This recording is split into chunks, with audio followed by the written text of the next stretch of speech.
WWF legend, the WWF Hall of Famer, Killer Kowalski. Hi, glad to meet you. I've always enjoyed talking to people, especially those who still remember me. I go to restaurants sometimes, I go to shopping centers. People stop me, "Aren't you Killer Kowalski?" I said, "I used to watch when I was a kid," he used to say. Here's an old man with a crane, with the crutches on. He's so old, he used to watch me when he was a kid. But what an insult that was. I'm not that old yet. I hope I'm not, anyway. And I started wrestling way back in 1947. That's how many years back I can go. And so people ask me, how old were you when you started? I said, 6 years old. I was very big for my age. Yeah, they're trying to add up my real age now. So I took me a little con, here and there. And we started, there was a training at the YMCA back in Windsor, Ontario, Canada. And the amateur wrestling coach walks into the bodybuilding gym, and we were working out there, and he says, "I can put a hold on you guys, make you squeak and holler." I said, "Get out of here." I threw the guy out. He come back every couple of days. Finally, I challenged him. "Okay, put a hold on me." Well, he did put a hold on me, and he made me holler. He was an amateur coach. He also wrestled professionally. Started talking to us, "You guys, you're pretty well built, you're coming along fine, you're still young. Why don't you take up professional wrestling?" Well, I was paying my own way through college, wanted to become an electrical engineer. So one of the other guys started. He was on the road for 1 year, and he came back. He said, "Walter, you should try this. You can pay your own way through college just by wrestling on weekends." So he talked me into it. So I quit my job at Ford Motor Company. I started doing wrestling, training rather, in Detroit, Michigan. So I'm training more and more and more. And pretty soon it dawned on me, I don't need an education for this. So I quit everything. Started wrestling full-time professionally. And I traveled right then and there.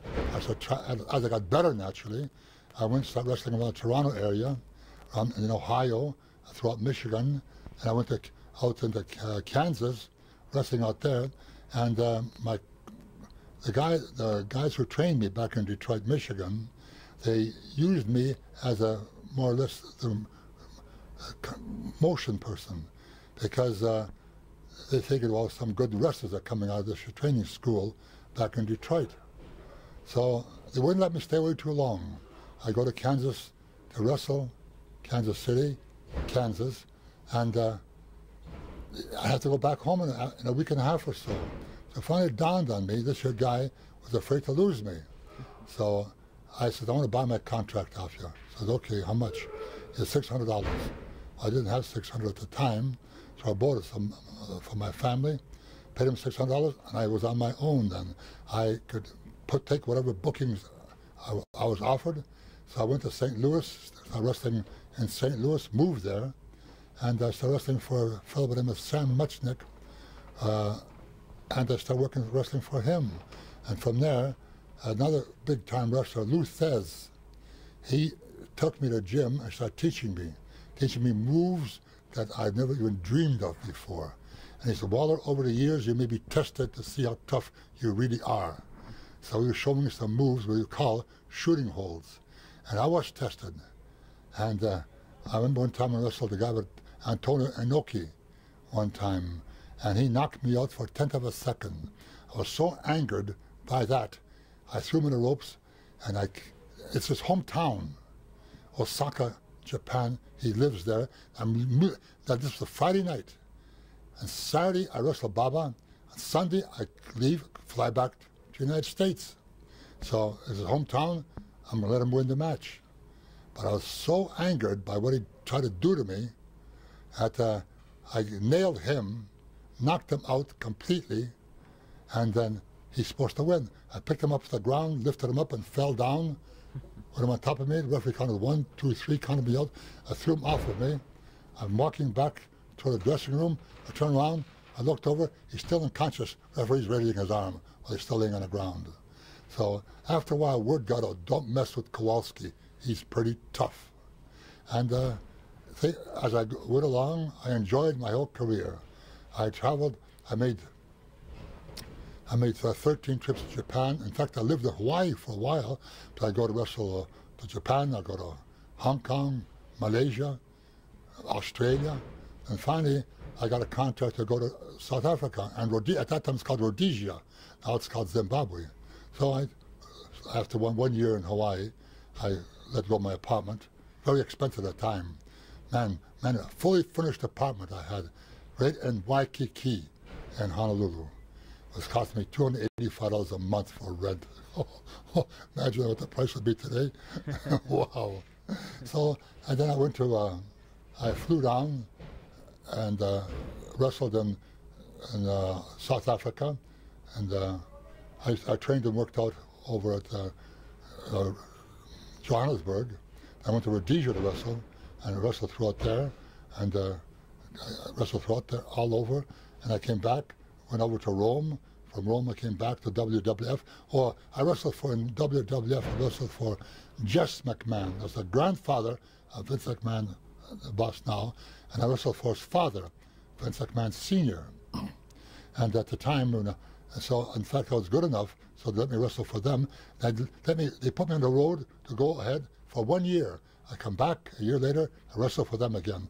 The other promotions around there was to call Vince McMahon, when is Kowalski leaving? That time was Killer Kowalski. So he gave me a date, when I was leaving, then I'd be booked already ahead of time. In other words, I was booked a year ahead of time. So I get to traveling pretty good.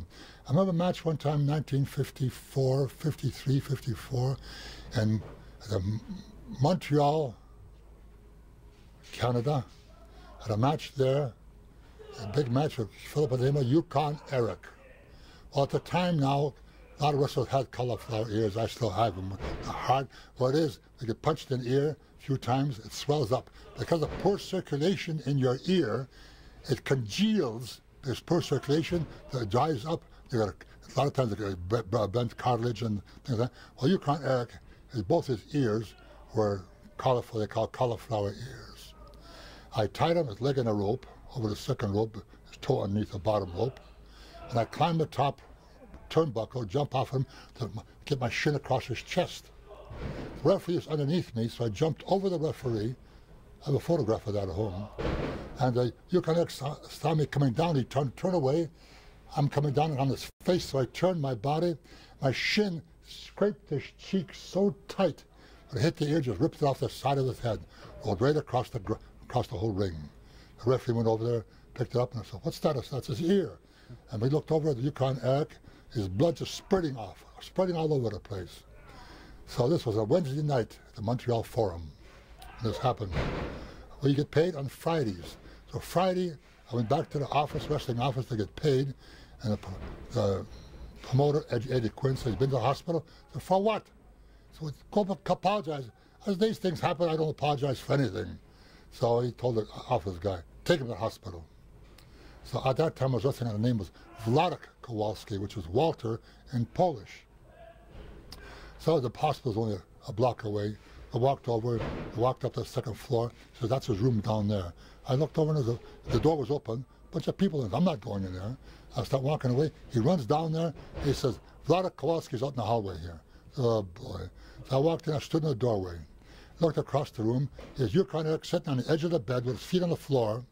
His head is bandaged around and around and around.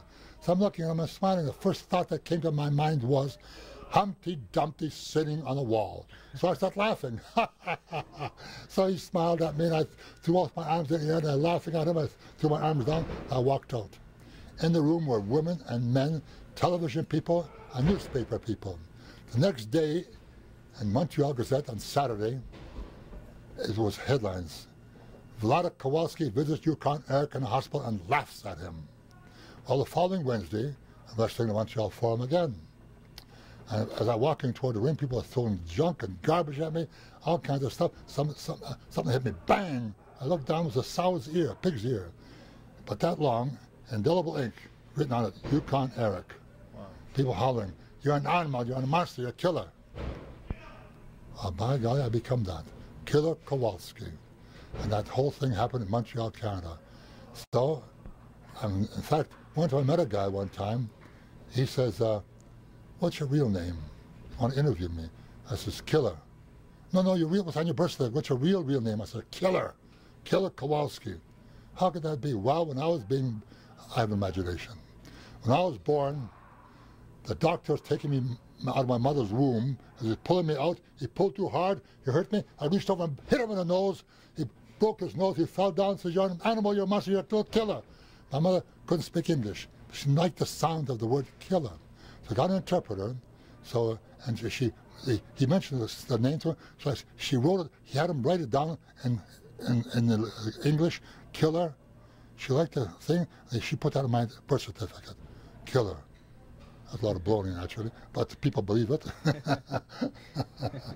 I got my name, was born with the name Killer. No, I wasn't. As I traveled, I lived in Australia for a while. And while I was living in Australia, 1 year, I go to Indonesia, Singapore, Hong Kong, Malaysia, Russia, all those South Island countries. I loved it. I enjoyed it very, very much. Someone asked me one time, if you lived your life over again, would you become an electrical engineer? I said, no, I'd become a professional wrestler. Travel the world, different countries, all the different countries. They paid my round-trip plane tickets for me. Had a wonderful time. They treated me like I was what I was, a star. I loved that whole thing very, very much. When I was in Australia, I was their version of the world's champion. When I remember one time in Japan, I was wrestling. It was a big tournament. I won the tournament. They brought in the ring a trophy. It was this high, must have been about 3.5 to 4 feet high, with 2 tiers on it. It took 2 men to carry it into the ring. So that's what I won. So I walked back to the dressing room and left it there. And the 2 guys carried it over. You forgot your trophy. I said, I don't want it. I traveled everywhere. I'm going to take it out with me. Where am I going to put it in my pocket? It must have weighed about 50 pounds. So they tried to give it to one of the other wrestlers. Nobody wanted it. So that was it. I haven't trophies and things like that. I just give them away.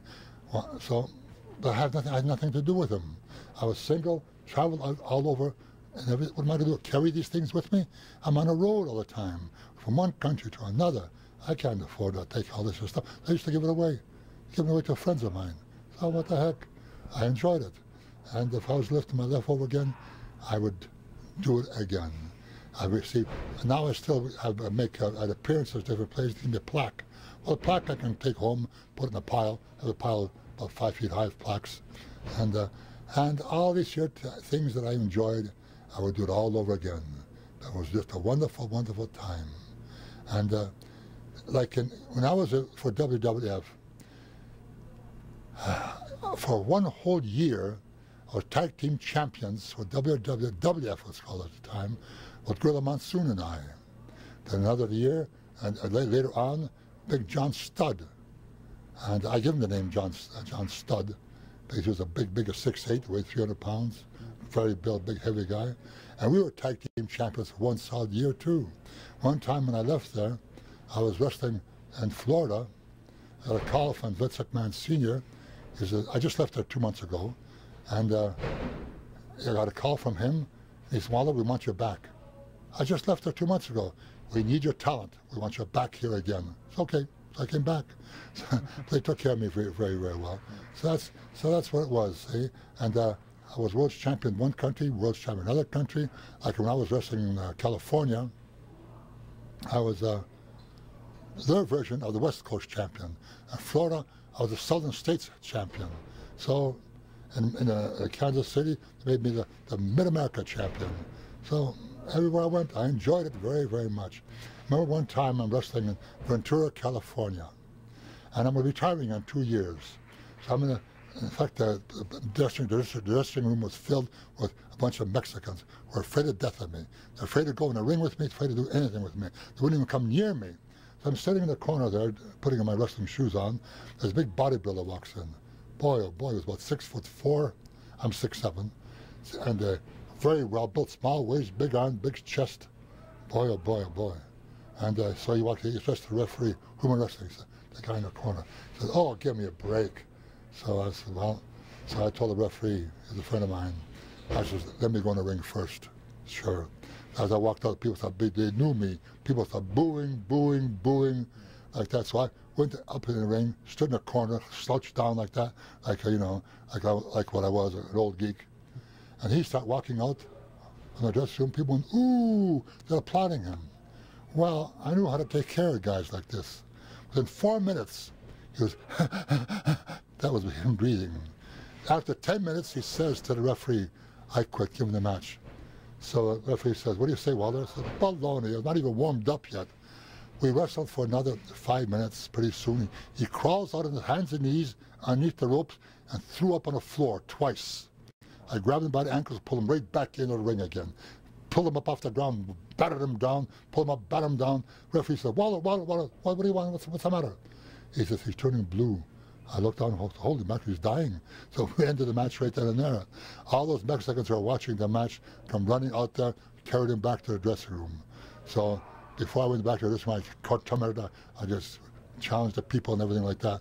When I went back to the dressing room, they told him who I was. He said, I didn't know who you were. I said, you're going to remember me for the rest of your life. So, and that's a lot of the things I did in my career. I enjoyed them very, very much. I was challenged a few times, and I let them know who I was, and they respected me for who I was and what I can do in that ring. So that's the way it goes. I become a professional wrestler, that the people know who I was, and to this day, they still remember me. Like I met somebody this afternoon. I met somebody. I said, "Boy, you sure were attraction in your time." I said, "Well, that's the way it goes." I met a Chinese guy. He says to me, says, "I remember when I was a kid. I was living in Malaysia. I said, I wrestled in Kuala Lumpur." "Yeah, that's the big city in Malaysia. That's where I'm from." He mentioned Malaysia. He didn't know I would know the city Kuala Lumpur. So I mentioned that. He was amazed and surprised at that. So I met some Chinese who are living here now. They said that, I remember you when I was a kid, you wrestled in Hong Kong. That's correct. I wrestled in Hong Kong. And Kowloon. Hong Kong was the island. Kowloon was the mainland of China, part of China, rather. And I wrestled all over these places. I enjoyed it very, very much. I would do it again. I'm too old now at my age. See? So I come to like last, when the Vince McMahon was here with a show at the Fleet Center, I was there. So all the wrestlers come up to me, shake my hand. They all know me, but some of them I don't even know. They're new wrestlers. I do not watch wrestling. I do not watch wrestling on television. I just don't have that interest in it. I remember on Monday Night Raw, last show they had in Worcester, Mass. Vince McMahon saw me. He had a briefcase. He put the briefcase down, put a little bottle down, walked over me, and he shook my hand. He almost embarrassed me in front of all the other people. I said, "Gee, Vince, Mr. McMahon, you don't have to. I'm proud of you. I'm proud of you. The fact that, in fact, when I was wrestling, he was doing announcing at the time, so he knew me very, very well with my abilities in that ring. So I'm proud that you wrestled for my father, my grandfather, for the whole family. So if you were younger, you'd be wrestling for me today." So I appreciate the fact that all these people still know me, remember me, and show how much they appreciate everything I have done over the years. So I remember one time I met a guy, wrestling him, and he was a Hungarian fella. Well, the match ended because I broke his leg. He jumped to the floor, he's hopping up one leg. "You broke my leg, you broke my leg." Referee's, "What I do?" Says, "I don't think he's going to be wrestling anymore tonight. You better count him out." So I count him and raise my arm. I was a winner. You have any questions to ask me? Well, obviously the wrestling fans out there know that you have trained a lot of the superstars also that are in the WWF today and have become major stars. Why don't you just tell us a little bit about that? My wrestling school, where maybe you can hear the noise in the background. I have other my guys training and a new crew of guys. I remember China, I trained her, helped her get the job with WWF, and another guy was Triple H. His real name was Paul Levesque, and I trained him right here, trained him. He got a job with WCW, and then he quit there and he went over to WWF, and he given the name Triple H. He's one of my stars pupils, and Prince Albert was Matt Bloom is his name. He was one of the graduates from here. Perry Saturn was a graduate from here too. So there's other fellows out there, John Kronos and others, who have wrestled for WWF years ago, And Mike Shaw was another one. He was at Bastion Booger. He wrestled under that name. And so there's other guys out there I've trained. Very proud of the fact how good they are, what they can do, and the people enjoy all their activities. And people often mention to me when they see me, "You trained China, you trained Triple H." I said, "Yes, I did." "Wow, where's your school at?" I tell them where school is at. So they come by, take a look, and then they leave. So sometimes the guy wants to join my school, so I'll try out for one day. He tries out for one day, never see him again. It's not that easy. What you see on television, you figure you can repeat all this. Not really. You have to learn more. When you go to college, you graduate from college after 4 years. You get a job. You're working on a job for 4 or 5 years before you get promoted, before you become good enough to the people who own the business that you're working for to elevate you in a higher position. So that takes a little energy, takes time. So with anybody here, they think they can come to school here for 5, 6 months, become a superstar. No. When you go to college, it takes you 4 years to learn, and 4 years to learn the job outside. When I first started, I got my 2 cauliflower ears my first year in the business. There's so much jealousy of this young, well-built kid. All the times they beat the heck out of me. They're trying to discourage me, try to make me quit. They pound my head to the ground, scrape my face against the mat. And that's why I got my injuries. Most of my injuries were the first 3 or 4 years of wrestling. But I started learning more, started learning better. A guy by the name of what I mentioned before, Lou Thez, started teaching me how to take care of myself. After a while, word got out. Don't mess with Kowalski. Well, that's the way it goes. You learn through experience. And what you think you become, what you feel you become, what you say you become. Never, never, never admit to you being defeated. Never admit that you can't do this. But you can do anything if you put yourself, your mind to it, your feelings to it, and your thoughts to it. And you will become a success. What you think you become, what you feel you become, what you say you become. And those problems you have are the result of yourself. You can't blame another person for problems that you encounter. You blame yourself only, because if you had a problem, you'll overcome that problem immediately by this, what I just mentioned, thinking, feeling, and saying. And you will become. Shoot for the moon. If you miss, you may hit a star, but you'll always become a winner. And in fact, you can say it. What you say you become. You can wake up in the morning feeling kind of depressed. It's hot out there, or it's cold out there, whatever time of year it is, and you just don't feel like doing anything. Just stop right then and there. Visualize above you a golden flaming sun with gold lightning coming out of it and overcoming you. And just say a very powerful word: I am victory. I am victory. I am victory. The great power of 3. Greater power of 3 times 3. Repeat it 3 times, 3 times, and 3 times. And right then and there, you feel that energy coming into you. You feel that you're becoming your whole day right there is changing already. And by the time you end that day, you feel better. And you didn't feel like even going to work in the morning. But you overcome these here little moves, depressions, and things like that. There's what you feel you become, say you become, what you think. Never, never think anything derogatory, feel anything, and just feel yourself as being a world's champion. Whatever your endeavor is, whatever your goal is, you can do it and make it and become it. And Killer Kowalski, one last question. What are your comments on the independent wrestling scene, the young up-and-coming stars that are hopefully headed one day to the World Wrestling Federation? Like just as I've gone over, if they could hear this and picture it themselves. Remember one time there was a big article in a Boston paper and called Mysteries of Life. And it was the Sunday section, the parade section there, in the Boston Globe. And it they interviewed me in there, And so I explained to him what I thought. And one person who read that had a problem.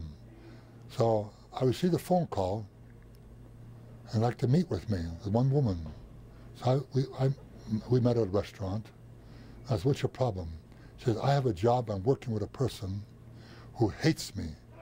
I have a thing I'm supposed to do, but she won't let me do these things. She has me do this, have me do that, have me do that. In other words, she's tormenting me continuously. And but I don't have a husband. She says, I have 2 children.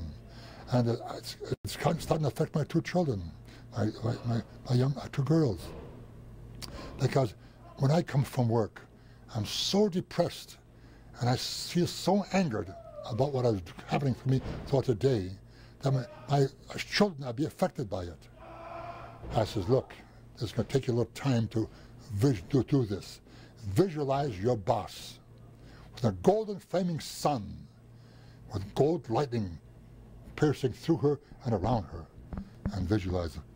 And golden flame, L-O-V-E, love, and golden flaming letters above her.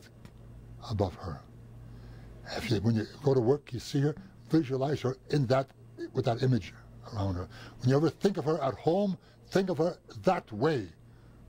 Do not send hate toward her. Just send that. It takes a little energy, a little practice to keep doing this, but keep doing it and keep doing it. Every time you think of your boss, think of in the golden flaming sun with flaming letters of love above her, and with lightning coming out of her. And when you think of her at home, think of her at any time, do exactly that. Your whole life will change. She called me up after 1 month. She said, you know, my boss is starting to like me. My boss there is trying to handle me a little differently now, a little more pleasant. I said, keep doing it, don't not stop. After about almost a year, things are so wonderful at her job there. In fact, her whole life had been changing. She found a better job with better pay. She gave her notice that she's quitting. And the former boss, broke down and cried like her best friend was leaving. So you can control your own life. And just from the way I mentioned to you, what you can do to do it and do it right, you do it perfectly. And because her children start being wonderful too, because they love Mama so much better, but Mama was treating them so well, in other words, she was pouring love. Love, you know, love is a strange thing. Everything can be overcome and done with love. That is what we should all be doing. Love is a wonderful word, a wonderful thing. And with love, you can overcome your whole life, overcome with love. If you meet anyone who shows discord toward you, visualize them. In other words, you are sending your own energy of love toward them, but a flame of gold. Love is like a golden flame flowing from your heart toward each and every person you meet. And Killer, one other question that the wrestling fans out there are probably wondering, who is your favorite opponent? Anybody that you favored out there that you thought was the best match you've ever had through the span of your career? Well, there's a few of them out there. J.J. Strongbow, who's a great man. Bruno Sammartino, another one. Tough, good man. And there are a few guys out there. Buddy Rogers, he was a good man. He was the one that broke his leg in Montreal, Canada one time. These things do happen. And so there are some out there that are very, very good wrestlers. I had great matches with them. Buddy Rogers, I was a young kid when I started wrestling. He carried me in a match. He was so good, he had me eaten up. No, he helped me along. Bruno Sammartino, when I first met him, I wrestled him for the first time in Madison Square Garden in New York. And he fought like me, like he was a strong, powerful man, which he was. He didn't know me from beans. But we got to know each other after a while, and he became better and better. The more years he spent in wrestling, become better as a wrestler. Chief J. Strongbow, all of a sudden I met him one time at a great match in Pittsfield, Massachusetts. And this Indian, I'm wrestling an Indian tonight. Oh boy, I found out how great this Indian, how good he was. He was very good, very, very great. So I enjoyed wrestling a guy like that, because he had the talent.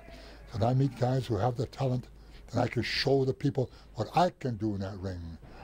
So that's the way it goes.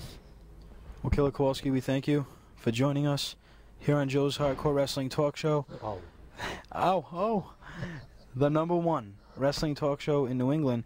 And if you wrestling fans who want to see the biggest stars in professional wrestling, as we have Killer Kowalski right here, watch Joe's Wrestling. It is Thursdays at 6 p.m. and Fridays at 9 o'clock p.m. in the East Providence, Rhode Island area, and the statewide Rhode Island Interconnect Channel A at 7:30 p.m. on Thursdays. And if you wrestling fans out there in Massachusetts, just check your local listings and you will see the dates and times that those shows will be also seen. And wrestling fans, we will see you at the matches. Last words. I love you. Thank you very much.